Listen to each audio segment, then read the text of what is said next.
क्या आप सभी को पता है कि पांडवों की स्वर्ग यात्रा से पहले भी अर्जुन की एक बार मृत्यु हो चुकी थी। अगर नहीं पता तो वीडियो के लास्ट तक पूरा बने रहिए। महाभारत युद्ध समाप्त होने के बाद पांडवों ने अश्वमेध यज्ञ किया। घोड़े का रक्षक अर्जुन को बनाया गया। यज्ञ का घोड़ा जहाँ भी जाता अर्जुन उसके पीछे जाते। अनेक राजाओं ने पांडवों की अधीनता स्वीकार कर ली।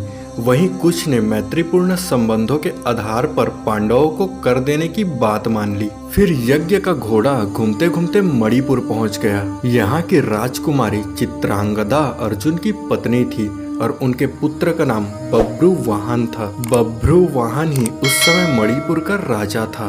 बभ्रुवाहन अपने पिता अर्जुन से युद्ध नहीं करना चाहता था, लेकिन अर्जुन ने कहा कि मैं इस समय यज्ञ के घोड़े की रक्षा करता हुआ तुम्हारे राज्य में आया हूँ, इसलिए तुम मुझसे युद्ध करो। उसी समय नाग कन्या उलूपी भी वहाँ आ गई। उलूपी भी अर्जुन की पत्नी थी। उलूपी ने बभ्रुवाहन को अर्जुन के साथ युद्ध करने के लिए उकसाया। फिर अर्जुन और बभ्रुवाहन के बीच में भयंकर युद्ध होने लगा। बभ्रुवाहन उस समय युवक ही था।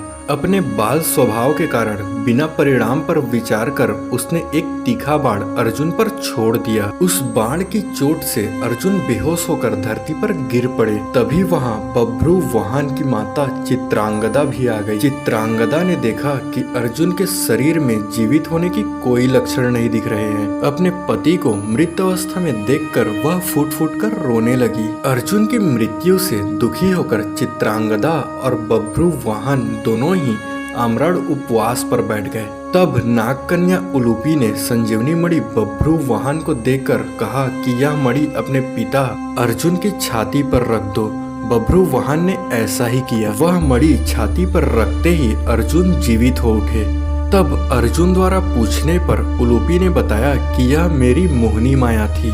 फिर उलूपी ने आगे बताया कि छल पूर्वक भीष्म पितामह का वध करने के कारण वसु आपको श्राप देना चाहते थे। तब मैंने यह बात अपने पिता को बताई।